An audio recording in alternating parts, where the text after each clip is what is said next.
In today's video, I'm going to teach you how to store XML in Snowflake. If you're working with XML data and need to manage it effectively in Snowflake, you're in the right place. We're going to walk through the process by creating a table designed specifically for this task. This involves using a special column type called variant, which is perfect for handling semi-structured data like XML. Let's dive right in.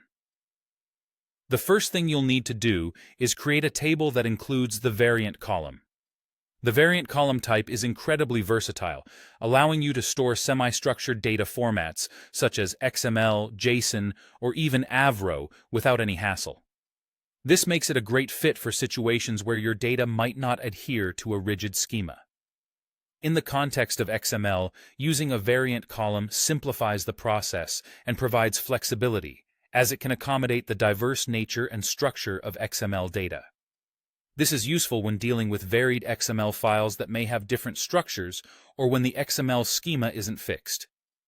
To start, you will execute a SQL command in Snowflake, which looks like this: create or replace table XML data, XML content variant. Let's break this down to ensure you understand each part.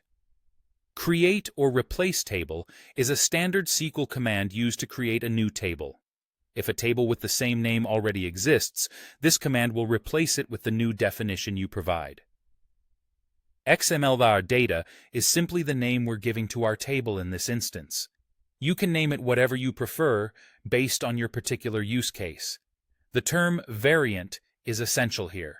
By using variant, you allow each row in the XML/content column to hold any semi-structured data, primarily focusing on XML in this tutorial. Using this approach, Snowflake treats your data with flexibility, maintaining the uniqueness and specifics of your XML files without enforcing a strict structural form. This means that not only can you store the data in its original XML format, but you can also take advantage of the performance improvements and storage efficiency that Snowflake's architecture offers. Once you've executed the command, your table is ready to accept XML data. This foundational setup will empower you to store and query XML data effectively, leveraging Snowflake's powerful computational resources and its capability to handle large datasets. So, there you have it. With your table set up, you're prepared to tackle further operations with your XML data in Snowflake. Whether you're planning to import data or perform various queries and analyses, this is a solid starting point. If you found this tutorial helpful, be sure to check out more content on maximizing the use of Snowflake's features. Thank you for watching, and see you in the next video.